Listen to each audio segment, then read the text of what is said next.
नमस्कार। आज हम पाश्चात्य काव्यशास्त्री अरस्तु के बारे में अध्ययन करेंगे। पाश्चात्य काव्यशास्त्र में प्लेटो के बाद अरस्तु का नाम आता है। सबसे पहले हम बात करते हैं अरस्तु के परिचय की। अरस्तु का जन्म ईसा पूर्व 384 में मकदूनिया में हुआ और मृत्यु ईसा पूर्व 322 में हुई। अरस्तु के पिता सिकंदर के पितामह के चिकित्सक थे। हम जानते हैं कि इसी का प्रभाव उनके विचारों पर भी पड़ा। अरस्तु के गुरु की बात करें तो अरस्तु के गुरु प्लेटो थे और ईसा पूर्व 366 में प्लेटो के विद्यापीठ में अरस्तु ने प्रवेश लिया था। गुरु और शिष्य दोनों अलौकिक बौद्धिकता के प्रतीक रहे। ईसा पूर्व 347 में प्लेटो की मृत्यु के बाद विद्यापीठ की आचार्य की गद्दी उन्हें नहीं मिली।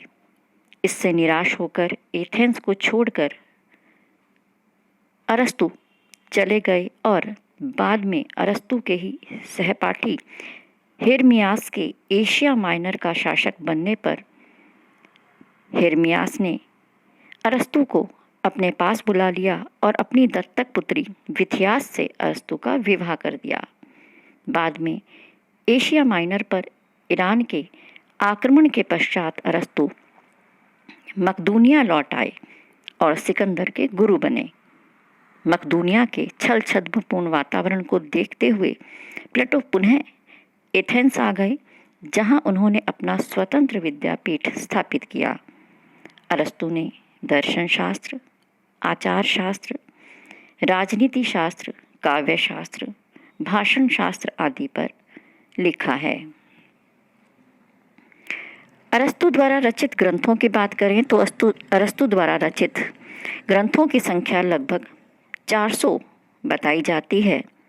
इनमें से अधिकांश ग्रंथ आज उपलब्ध नहीं हैं।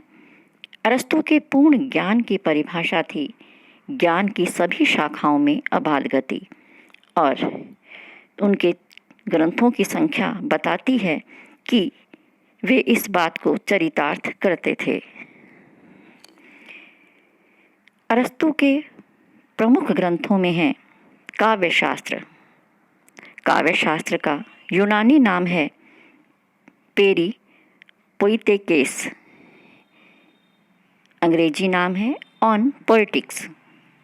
यह रचना लगभग 50 पृष्ठों की है। इसमें 26 अध्याय हैं। कुछ अध्याय एक पृष्ठ के भी नहीं हैं। इन अध्यायों का विवरण देखें तो अध्याय 1 से 5 में अनुकरणात्मक काव्य के रूप में ट्रेजेडी यानी त्रासदी, महाकाव्य तथा प्रहसन की चर्चा की गई है। अध्याय 6 से लेकर 19 तक में त्रासदी का सविस्तार विवेचन किया गया है और यह ग्रंथ का मुख्य भाग है, क्योंकि काव्यशास्त्र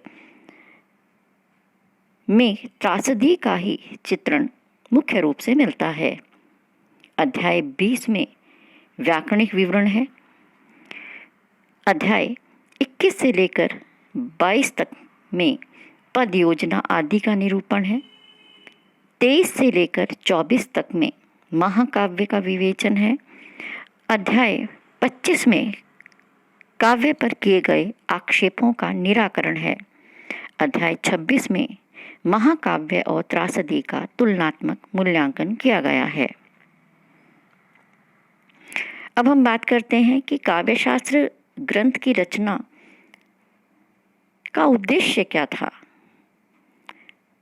काव्यशास्त्र की रचना का उद्देश्य अगर हम देखें तो पहला उद्देश्य है कि अरस्तु अपनी दृष्टि से यूनानी काव्य का वस्तुगत विवेचन और विश्लेषण करना चाहते थे, और दूसरा कारण या उद्देश्य है अपने गुरु प्लेटो द्वारा काव्य पर किए गए आक्षेपों का समाधान करना।